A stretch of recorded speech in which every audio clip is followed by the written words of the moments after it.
Your time now is 5:42. Driving 1.5 hours west of El Paso will take you to Kilbourne Hole in New Mexico, a massive Mars crater formed by volcanic activity more than 20,000 years ago.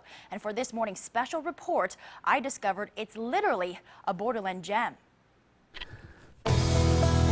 We're on a mission to find a gem called olivine. Rub it for good luck.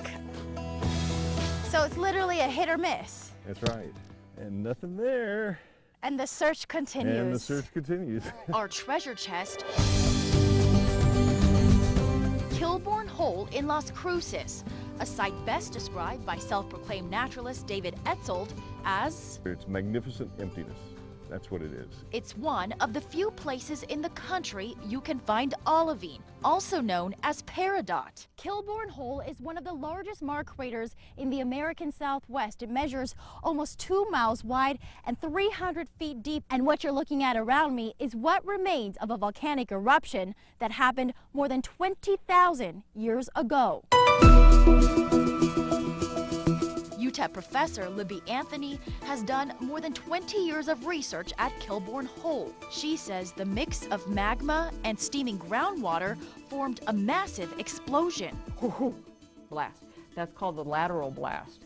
And preserved at Kilbourne Hole is the lateral blast part of the volcanic explosion which has created Kilbourne Hole. Ejected from that explosion, these olivine-bearing xenoliths, or rocks. It is an unusual mineral, which is why it is a collector's item. This beautiful green mineral originated at least 30 kilometers below the surface of the Earth. In 2014, Kilbourne Hole became a protected national monument and could soon help unearth what's beyond our planet. So the rocks that we see there and the processes that form Kilbourne Hole are similar to some of the things we may see on Mars or perhaps the Moon. And it's a great resource to have here on Earth, and we're lucky to have it in our backyard.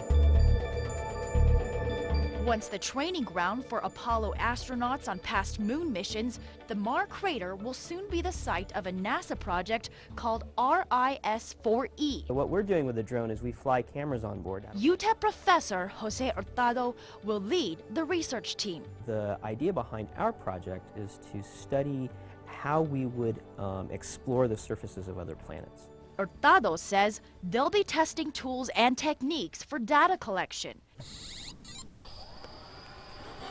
UTEP grad student Jennifer Dixon currently uses drones to create 3D maps of the hole. That's exciting because you get to walk in the footsteps that someday maybe an astronaut would, kind of feel what they would be feeling and look at what they're looking at. Until that day comes, I return to my mission for the day. What do we look for in the olivine? You look for a rock sort of like this, laying on the surface. It's going to have a ropey surface appearance. It's going to have a slight green tinge on parts of it, and it's going to feel very heavy, much heavier than the other rocks around it. Okay, and at the end, just hammer away. Take your hammer out and have fun. Okay. Try after try. There we go. Anything? Nah. And hanging on despite my fear of heights. Ooh, this is scary. 40 minutes of searching, high and low, may have just paid off. I think we found one. Oh, we found one! See that green? Yes! There you go. So that's gotta be it. That's gotta be the olivine. Got to be it. This is beautiful! Is that Look at this. gorgeous or what? A small but shining reward Was that good or what? for those green to the search, but digging to learn more about this piece of borderland history. It's part of our area, and this amazing event happened and hardly anybody knows about it.